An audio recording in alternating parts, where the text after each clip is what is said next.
कई सौ साल पहले दुनिया में 4 कबीले हुआ करते थे जो थे अग्नि, पानी, हवा और धरती। और सालों से ये आपस में बड़ी शांति से रह रहे थे। पर फिर अग्नि कबीले ने बाकी सब पर हमला कर दिया और अब सिर्फ एक ही इंसान दुनिया में शांति ला सकता था जो इन चारों कबीलों की शक्तियों का मास्टर होगा। उसे वो सब लोग अवतार कहते थे। अवतार के गायब होने के 100 साल बाद साउदर्न वाटर विलेज में 2 भाई बहन सोका और कटारा खाने की तलाश में थे। उनके माता पिता की मौत अग्नि कबीले से लड़ते हुए हुई थी। खाना खाते वक्त उन्हें बर्फ के नीचे एक अजीब सी रोशनी दिखी। कटारा ने बर्फ तोड़कर उसे निकालने की कोशिश की पर उसकी इस हरकत से बर्फ में बड़ी बड़ी दरारें पड़ गई और नीचे से एक बहुत बड़ा बर्फ का गोला बाहर निकला। कटारा ने पास जाकर उस बर्फ के गोले को तोड़ना शुरू किया पर एकदम से उस गोले में से रोशनी निकलने लगी। रोशनी के खत्म होने के बाद दोनों ने पास जाकर देखने का फैसला किया। पास जाकर उन्होंने देखा कि एक छोटा गंजा बच्चा वहाँ एक बहुत बड़े जानवर के साथ पड़ा हुआ था। इसके बाद वो दोनों उसे अपने साथ अपने गांव ले गए जहाँ कटारा ने उस लड़के के शरीर पर कई टैटूज देखे और उससे बर्फ में फंसने की वजह पूछी, जिस पर उस लड़के ने बताया कि वो अपने जानवर के साथ टहलने निकला था और एक खतरनाक तूफान की वजह से वो लेक में फंस गया। तभी सोका उन बच्चों को लेकर टेंट में पहुंचा जो अग्नि कबीले के लोगों से बच रहे थे क्योंकि वो लोग उनके गांव में घुसकर तबाही मचा रहे थे। असल में वो उस रोशनी को ढूंढ रहे थे जो उस बर्फ के गोले से निकली थी। इसके बाद अग्नि कबीले के लीडर जूको ने सभी बूढ़े व्यक्तियों को बाहर लाने को कहा जिनमें सोको और कटारा के दादा दादी भी थे। इससे पहले कटारा उन पर हमला करती सोको ने उसे रोक लिया। उधर एक सैनिक उस टेंट में गया जहाँ वो गंजा लड़का भी बैठा था। उसे उसके कपड़े और शरीर पर बने टैटूज को देखकर शक हुआ और वो उसे सीधा जूको के पास ले आया। उस लड़के ने अपने बदले में बाकी सबको छोड़ने को कहा जिस पर जूको तुरंत मान गया और वो उसे लेकर वहाँ से चले गए। सोका और कटारा भी ये सब देख रहे थे लेकिन वो इस बारे में क्या ही करते। अचानक उन्हें बाहर कुछ बच्चों के चिल्लाने की आवाज आई जो उस बहुत बड़े दिव्य जानवर के पैरों को पकड़कर हवा में झूल रहे थे। इसके बाद उन्हें बाइसन का इस्तेमाल करके उस लड़के की मदद करने का आइडिया आया। वो इसकी इजाजत लेने के लिए अपनी दादी के पास गए जिन्होंने उन्हें अवतार के बारे में कई बातें बताई। इससे उन्हें ये भी समझ में आया कि अग्नि कबीले के लोग आखिर उस लड़के के पीछे क्यों पड़े थे। उधर जहाज पर जूको के अंकल लोआ ने उस बच्चे के अवतार होने के कई टेस्ट लिए और ये साबित हो गया कि वो सच कह रहा है क्योंकि वो आग, पानी और पत्थर तीनों को काबू कर सकता था। ये पता लगने के बाद कि वो लड़का अवतार है, लोआ उसके साथ बड़ी इज्जत से पेश आने लगा। लेकिन जूका ने बड़े बेकार तरीके से कहा कि उसे अग्नि कबीले का हिस्सा बन जाना चाहिए, जिस पर अवतार ने मना कर दिया और मौका मिलते ही वहाँ से भाग गया। उन्होंने उसे रोकने की पूरी कोशिश की लेकिन रोक नहीं पाए। वहाँ से भागकर वो सीधा सोका और कटारा के पास पहुँचा। इसके बाद वो उन दोनों को अपने गाँव में लेकर गया जो एक पहाड़ की चोटी पर बना हुआ था। उसके गाँव के सभी लोग हवा पर काबू कर सकते थे। वहाँ पहुँचकर उसने सोका और कटारा को बताया कि उसका नाम एंग है और उसके उड़ने वाले बैल का नाम है अप्पा। एंग को अभी तक एहसास नहीं हुआ था कि अग्नि कबीले ने उसके गांव पर हमला करके सबको मार दिया था। वो बार बार अपने दोस्त को बुलाने की कोशिश कर रहा था। कुछ देर बाद कटारा ने एंग को अग्नि कबीले के हमले के बारे में बताया जो उन्होंने सिर्फ इसलिए किया था क्योंकि वो जानते थे कि अगला अवतार हवा पर काबू करने वाले कबीले से ही निकलेगा। तभी एंग को अपने जिगरी दोस्त का नेकलेस मिला जो अब कंकाल बन चुका था। एंग समझ गया कि अब हवा को काबू करने वाला वो आखिरी एयर बेंडर बचा है। उसके परिवार और पूरे कबीले की हत्या सिर्फ इसलिए कर दी गई क्योंकि वो वहाँ पैदा हुआ था। उसका मन बहुत सारी भावनाओं से भर गया और तभी अपने दिमाग में वो ड्रैगन स्पिरिट से पहली बार मिला। उधर जहाज पर अग्नि कबीले के कमांडर जाओ ने जूको और लोआ को डिनर पर बुलाया। जाओ ने सबके सामने जूको को कमजोर बताकर उसका मजाक उड़ाया और कहा कि वो अपने बाप का बेटा कहलाने लायक तभी बनेगा अगर वो अवतार को पकड़ कर ले आए। जूको इस बात से बहुत गुस्सा हुआ और उठकर वहाँ से चला गया, लेकिन जाने से पहले उसने जाओ को वादा किया कि वो अवतार को सबसे पहले पकड़ेगा।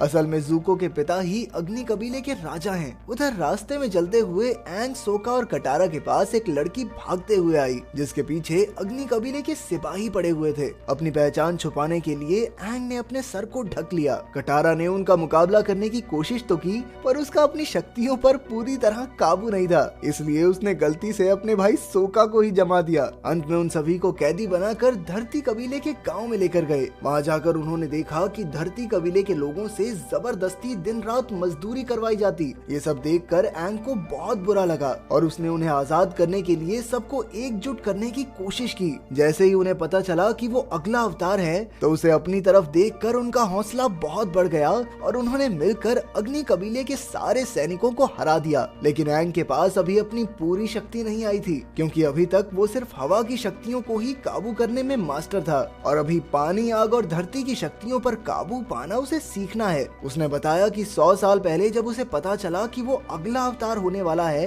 तो वो इस जिम्मेदारी से डरकर वहाँ से भाग गया था। इसीलिए वो अपने मास्टर से बाकी की 3 शक्तियाँ नहीं सीख पाया। उसकी बात सुनकर सोका ने उसे जल्द से जल्द जाकर एक मास्टर ढूंढने की सलाह दी। एंग ने समय बर्बाद न करते हुए अपना मास्टर ढूंढने का सफर शुरू कर दिया। उधर राजा को भी खबर मिल चुकी थी कि धरती कबीले के लोगों की मदद अवतार ने की है। इसके बाद उसने एंग को पकड़ने के लिए एक प्लान बनाया। उधर जब सोका और कटारा सो रहे थे, तो एंग ने अकेले ही आगे बढ़ने का फैसला किया और वो अपने जानवर पर बैठकर निकल गया। हवा के मंदिर पर पहुंचने पर उसे एक गुरु मिले, जिन्होंने उसे ट्रेन करने का वादा किया और उसे आज तक के सभी अवतारों के पुतले दिखाने ले गए। जब एंग अपने पूर्वजों के पुतले देख रहा था, तो उस गुरु ने उससे माफी मांगी, क्योंकि उसने धोखे से एंग को कमांडर जाओ के जाल में फंसा दिया था। एंग को एक कमरे में ले जाकर चेन से बांध दिया गया। एंग ने बंधे हुए अपने मन में ड्रैगन स्पिरिट से बात करने की कोशिश की, जिसने एंग को बताया कि उसे नॉर्थ में पानी कबीले के महल में जाना होगा,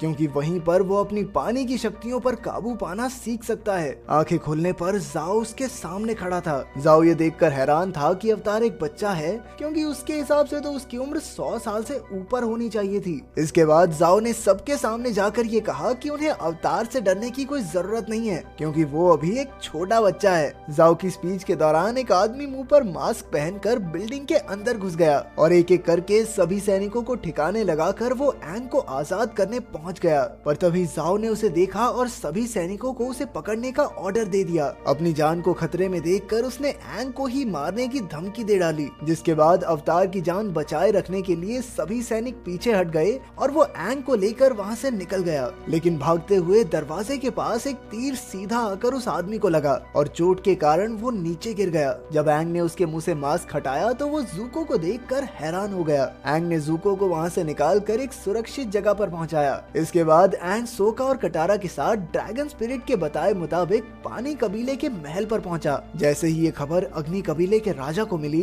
तो उसने गुस्से में उन पर हमला करके अवतार को पकड़ने का फैसला किया। उधर महल में पहुंचकर एंग और उसके साथ ही वहाँ की राजकुमारी यू और शाही परिवार के बाकी लोगों से मिले। एंग ने उन्हें अपनी असली पहचान के साथ साथ ये भी बताया कि वो वहाँ पानी को कंट्रोल करने की ट्रेनिंग लेने आया है, जिस पर यू ने उन्हें वहाँ रुकने और ट्रेनिंग करने की इजाजत दे दी। एंग बहुत ही जल्द पानी पर काबू पाना सीख गया और इधर सोका और यू भी एक दूसरे के काफी अच्छे दोस्त बन गए थे और लग तो कुछ ऐसा रहा था कि शायद वो एक दूसरे से प्यार भी करने लगे हों। उधर अग्नि कबीला अपनी विशाल सेना और लड़ाकू जहाजों के साथ पानी कबीले के महल पर हमला करके उन्हें हराने के लिए पहुंच गया था। लेकिन ज़ूको कमांडर जाओ से पहले अवतार को पकड़ना चाहता था, इसीलिए वो मौका देखकर पानी के नीचे से महल में घुस गया। क्योंकि वहाँ सभी लोग लड़ाई की तैयारी में लगे थे, तो वो चुपके से महल में घुसने में कामयाब भी हो गया। इसी बीच उसने एंग को भागते हुए देख लिया। यू एंग को एक ऐसी जगह लेकर गई जहाँ बैठकर वो ध्यान लगा सके, क्योंकि वो अब होने वाली लड़ाई में ड्रैगन स्पिरिट की सलाह चाहते थे। यू और सोका उसे वहीं छोड़कर चले गए,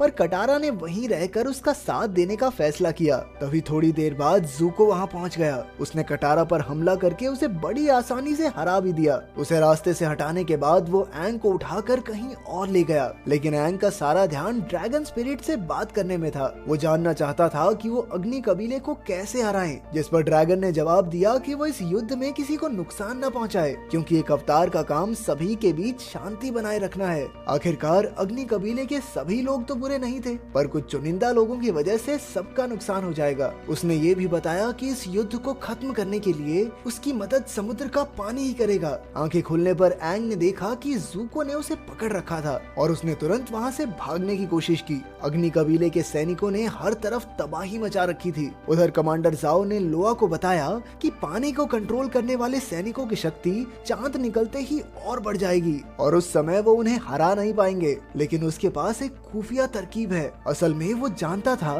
कि पानी कबीले की शक्ति का राज एक दिव्य मछली में छिपा है, इसलिए उसने महल में जाकर उस मछली को मारने का फैसला किया। लोआ ने उसे ये करने से मना भी किया, क्योंकि इससे दुनिया का संतुलन हिल जाएगा, पर जाओ ने फिर भी उस मछली को मार डाला। ये देखकर लोआ गुस्से से भर गया। जाओ उसे गुस्से में बेकाबू होता देखकर इतना डर गया कि वहाँ से भाग निकला। उधर मछली के मरते ही पानी कबीले के सभी सैनिकों की शक्ति बहुत कमजोर पड़ गई। यू ये देखकर बहुत परेशान हुई और उसने अपने लोगों की ताकत के लिए अपनी कुर्बानी देने का फैसला किया। सोका ने उसे रोकने की बहुत कोशिश की, लेकिन यू नहीं मानी क्योंकि उनके लोगों की शक्ति वापस लाने का और कोई रास्ता नहीं बचा था। यू के बलिदान देते ही सभी लोगों की शक्तियां वापस आ गई। शक्तियां वापस आते ही 4 सैनिकों ने जाओ को घेर लिया और उसे बड़ी दर्दनाक मौत दी। एंग का भी पानी पर पूरी तरह कंट्रोल नहीं आया था, पर तभी उसे याद आया कि कैसे उसके दोस्तों और गांव वालों ने सिर्फ उसकी वजह से अपनी जान गंवाई थी। वो एक बार फिर से भावनाओं से भर गया। उसने अपनी अपार शक्ति से पूरे समुद्र के पानी को ही अपने कंट्रोल में कर लिया। 100 फीट ऊंची लहरें बनने लगी, जिसने अग्नि कबीले के सारे जहाजों को दूर हटा दिया और इसी तरह युद्ध खत्म हो गया। सब कुछ खत्म होने के बाद दोनों कबीलों के लोगों ने उसके सामने झुककर उसे अपना अवतार माना।